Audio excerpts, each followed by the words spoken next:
തിരുവനന്തപുരം കല്ലിയൂർ പുന്നമൂട് സ്കൂളിലെ വിദ്യാർത്ഥികൾക്കാണ് ദേഹാസ്വാസ്ഥ്യം അനുഭവപ്പെട്ടത്.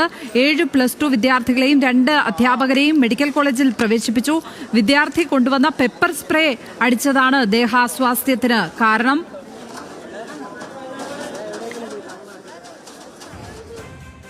വലിയ ഗൗരവതരമായ വാർത്ത തന്നെയാണ്. സ്കൂളിലേക്ക് കുട്ടി പെപ്പർ സ്പ്രേ കൊണ്ടുപോകുന്ന സാഹചര്യം, അവിടുന്ന് അത് സഹപാഠികൾക്കും അധ്യാപകർക്ക് നേരെ പ്രയോഗിക്കുന്ന സാഹചര്യം. ഹാൻസ് ജോൺ ചേരുന്നു വിവരങ്ങളുമായി. ഹാൻസ്, ഈ വാർത്തയുമായി ബന്ധപ്പെട്ട് കിട്ടുന്ന വിവരങ്ങൾ എന്തൊക്കെയാണ്? എന്താണ് ഈ കുട്ടി ഇങ്ങനെ ഒരു അക്രമ സ്വഭാവം കാണിക്കാൻ ഇടയാക്കിയത്? വിവരങ്ങൾ.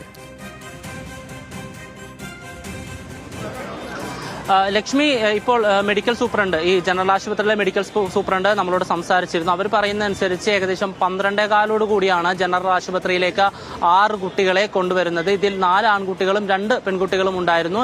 ഇവർക്ക്